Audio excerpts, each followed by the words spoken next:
Discuss that. We haven't discussed it at all as a staff. And, just like anything else, we're going to do is sometimes help us win games. And, however that works. We haven't gone over that right now. Right now, we're just playing ball, and everyone's had a good spring. Those top two guys, have done a nice job. I don't want to put words in your mouth, but it just feels like the way you guys deployed them against Michigan State was probably the most successful balance, or I don't know. How'd that work? It worked out pretty well. I mean, like, is that what you ideally want every week, or why? Yeah, like I said, it just depends on the flow of the game and how things are going, and go back to that week that worked in our favor, and kind of see how it goes. It'll be a week by week deal, but they're both going to play. They're both going to play a lot. How's that for a crystal ball? I don't know. That sucks because I didn't give you anything you wanted. Well, that did sound like a prediction. Hey, Tony, when you coach a guy like Antonio Williams, he seems very upbeat given the fact that he's got two guys that are 1,000-yard rushers in front of him. What's it like coaching a kid like that, and how is it that he's maintained such a good attitude through a situation that might not be so exciting for most young kids?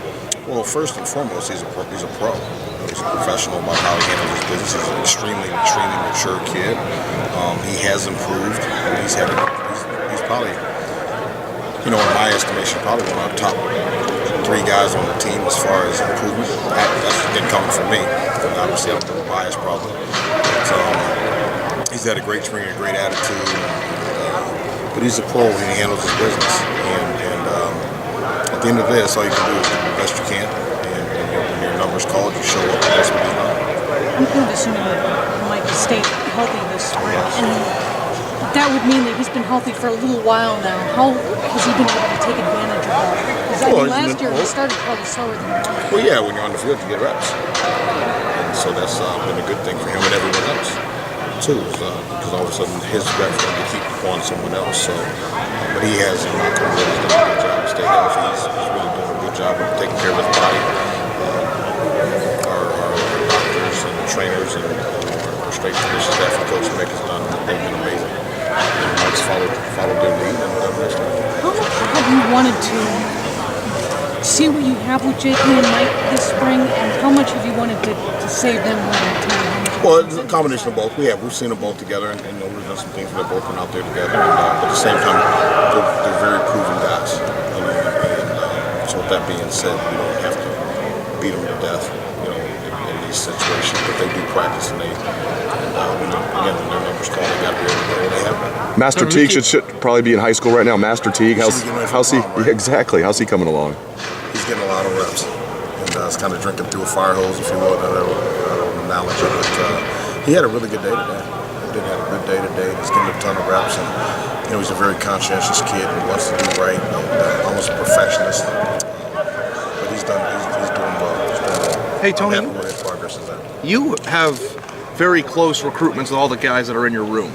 And I was just wondering, now that you're talking about Master, what's it like that first week or that first spring finally getting to coach a kid that you guys, or that you personally have gotten very close with over the recruiting process? Now, I know Master's not unique in that, but just finally getting him here, is there a shift in the relationship? Is it different? I mean, how does it, you see what I'm saying? You'd have to ask him and ask JK and ask Antonio. I recruited all those guys, so you'd have to ask. I meant from your perspective. From my perspective, getting here, I probably whipped their ass a lot more than I did in recruiting.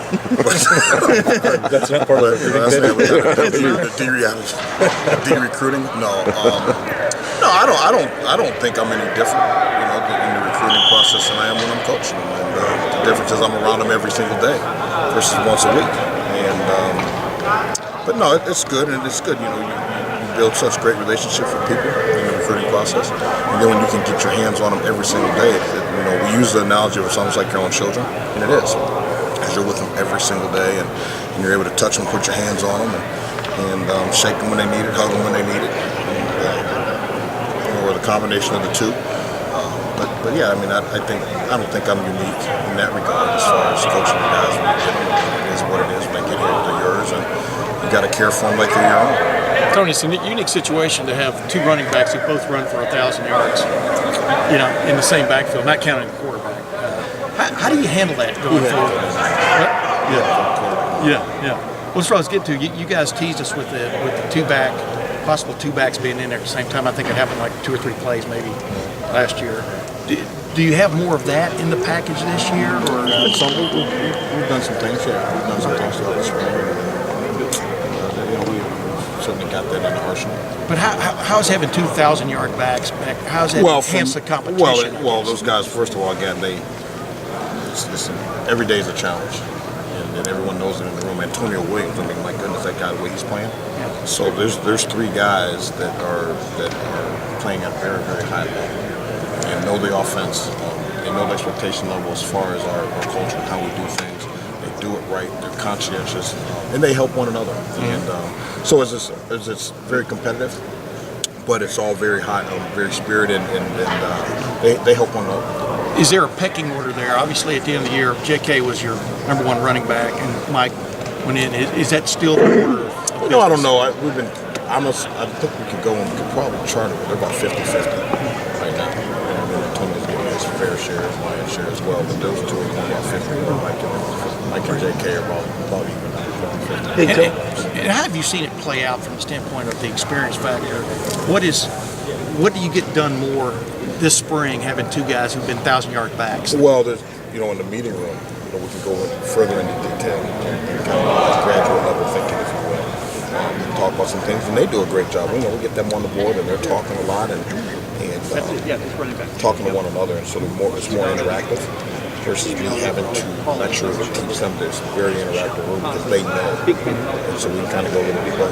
We'll make a call here. So what else could we do? And they can go to what's next. So that's fun to be around the guys and know the offense. So it's good, and it helps Master out a lot too. We got 3 experienced guys in there. Tony, you guys were really successful last year, obviously with the running backs having 2,000-yard rushers the way that you did. I was wondering, in an effort to always improve, did you guys ever take a look, or do you ever look at other teams like Georgia and what they were able to do with 2 very good backs, 2 NFL backs, and do you adapt or change or do anything? Well, no, we're going to do what we do. Obviously, in the off-season, we always do some off-season studies, and you study people that are doing some things you might want to look into. And, so yeah, but that's not just Georgia, but that's anything you're doing. You kind of evaluate what you're doing, look and say, well, here's what we can do, and who's doing X, Y, and Z out there that might be conducive to what we do, and we go and study, and that's everybody all over the country, so we're not unique there as well. But yeah, we looked into some of that. You mentioned the quarterbacks. Has anybody stepped in? We haven't talked to anybody since last week. Has anybody stepped up at quarterback? That's the quarterback coach.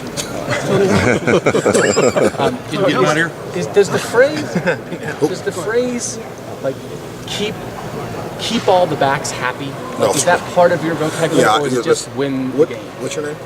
My name is Doug. Doug, okay. I'm not a kind of guy to keep people happy. I didn't just ask my children. No, I'm not worried. Yeah, no. I'm not in to keep people happy. And the guys that deserve to play are going to play. There's going to be a lot of competition. They all know it. They're going to champion each other's successes and help one another out. When they're not having success, somebody better help pick them up, because that's part of the culture of our room. And we go as one goes, we all go. And it's not about keeping guys happy. Guys that produce are going to play. And guys that earn the right to play will play. And it's not about keeping people happy. You're happy when you win. How much do we see? Couple more questions. How much do we see J.K. and Mike on Saturday in the spring game? Are they? The spring game? Yeah. Are they the guys that will play a few and then sit out? Yeah. They're going to play. Yeah, those guys will play in the spring game. I can't tell you how many reps. Yeah. Again, I'm not going to risk doing some stuff to them that we don't need to. But they'll be out there. Tony, how much is Antonio closing the gap? A lot. He's one of our most improved players, I believe.